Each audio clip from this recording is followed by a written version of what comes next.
go. Come on. Come on. It looks so good. They're pretty. The last two of the year. That's right.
Morning, our potluck. Yes, sir, but we don't hold the permitting, do we, Ferg? We do not work with any Ferg at all. There is a gentleman over there. His wife works with him, I believe. I can give you his name and number. Hold on for a second, I'll look it up for you. Thank you. Thank you so much. And what was your name, sir? Jonathan Howard. Jonathan? Yes, sir. I want to thank you very much for your help today. Absolutely, sir. But, okay, have a good one. All right. Bye-bye.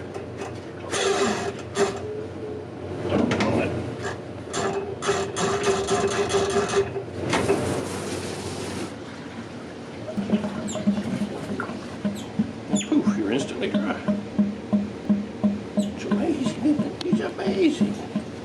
Fall of 2009, we were on vacation in the Keys, and I got real sick, and I went to the hospital, and, you know, I thought it was appendicitis or so, and so there was a new little Baptist hospital in Key Largo, and the doctor comes in, and I did a CT scan, and there's only like 4 rooms in emergency room, you know, small hospital. There was me and one other lady in there. And so he walks out, the nurse is stationed in front, and he walks over to the fax machine and picks up some papers, and he goes, whew. You know, he's holding the papers like, boy, somebody's fixing to get some bad news. And he walked in my room. And he said, well, he says, looks like you got food poisoning, but I got to tell you, I need you to read this. And he hands me a paper. It says, right mass, right kidney, 99% probability of renal cell carcinoma. I said, what does that mean? He says, you have cancer. And I said, oh, okay. And that's how I found out. He handed me the paper.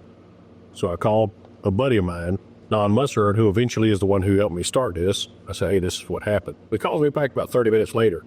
And I'm thinking, this guy's really got some nerve. He goes, hey, on your way home, could you stop before Lauderdale and pick something up for me? And I'm thinking, you got to be kidding me. You know, I was like, yeah, sure, man. What is it? He goes, me, I just bought a plane ticket. I'll meet you there. And he went to the airport that morning after I talked to him, bought a plane ticket, flew to Miami to drive back with me. Right after my surgery and all, I found a baby deer out here in the yard, got my permit and everything. Well, then we started with the animals, and we found there's nowhere to send them. You know, if they're permanently impaired or something's wrong with them, nobody takes them. So I talked with Don, and we formed a nonprofit and started the sanctuary with the sole purpose of giving animals like that a home. And it's gone crazy from there. I mean, it's here we sit, you know.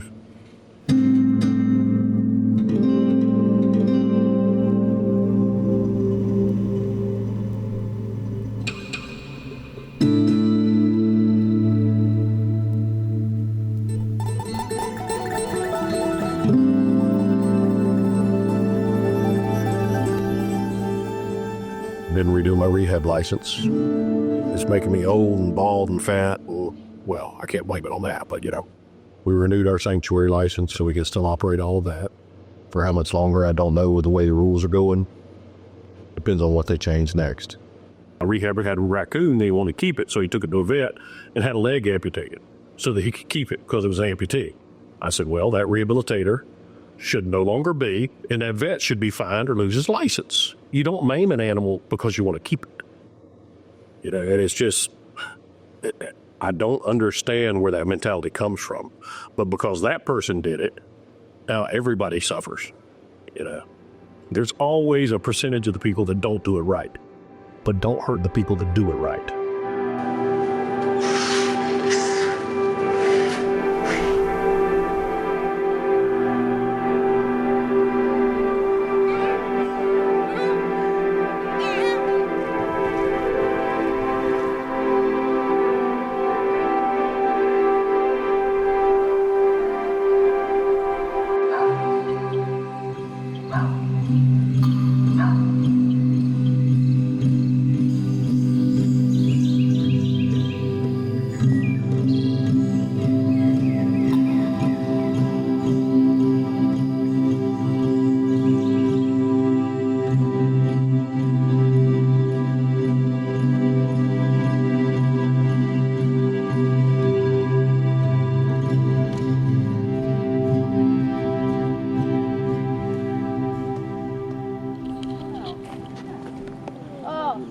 Let me get my boots. Go ahead. Absolutely. Take your time. I told her she might want her boots because she may have to wash them. Yes. We're lucky in that we have some good volunteers that I can depend on to do stuff, to do repairs, to put stuff up.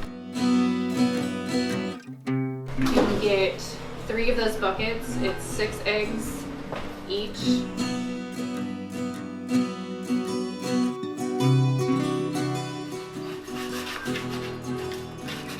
I can't say enough about Amanda. She is amazing. She is our only volunteer I'll allow to go in with our bobcats. They love her. There you are. You guys hungry? Come here. Right the, oh, that's my phone. Right the other side. Go on.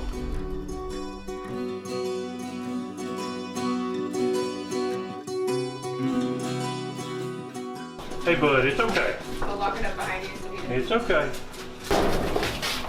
He's one of our permanent babies. He packs that up in his jaws and he can't get it out. So once a week we come in when she comes and we clean him out.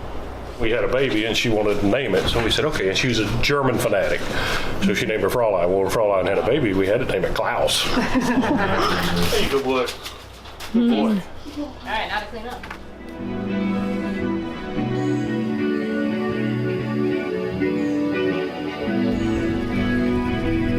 I'm gonna start cutting frames. Alrighty.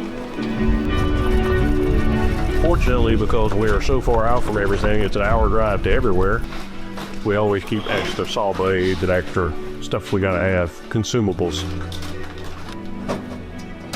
I'm actually making lockouts, what they call a lockout. We have to isolate the bobcats at times because we don't want people getting hurt when we're cleaning the cages and all.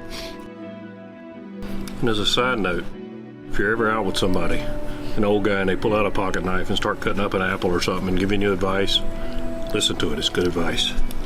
It's all related to the pocket knife and cutting the apple.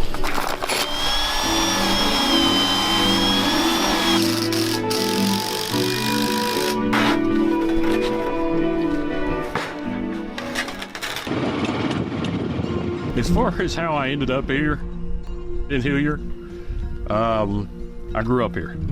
This was part of family land. A small section of this was part of our family land, and it's grown from that one pen into everything else. I probably would have started on the back of the property instead of the front. But at the time, you know, you don't think about it. You go to some places, you'll see the animals pace up and down the cages, you know, pace and walk the fence. We try not to have that. If we have an animal doing that, we either move it to a different enclosure, a bigger enclosure, give it some entertainment. I mean, you look out there right now, all the fox over there, they're just laying around, taking a nap, playing with their toys.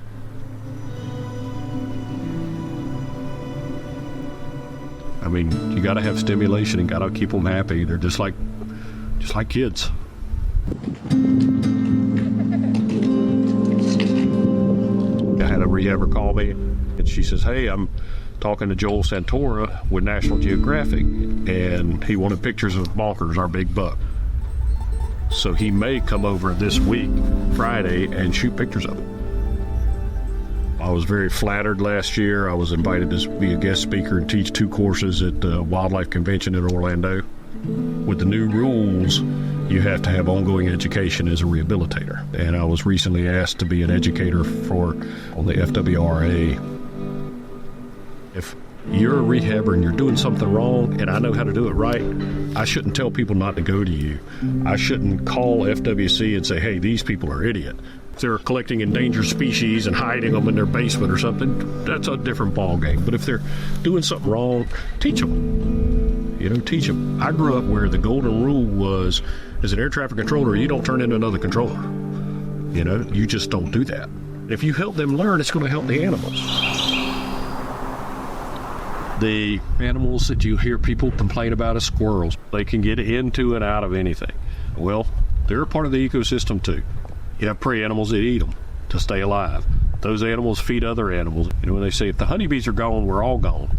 Because without the honeybees, you don't get the pollination of the flowers. The flowers don't bloom.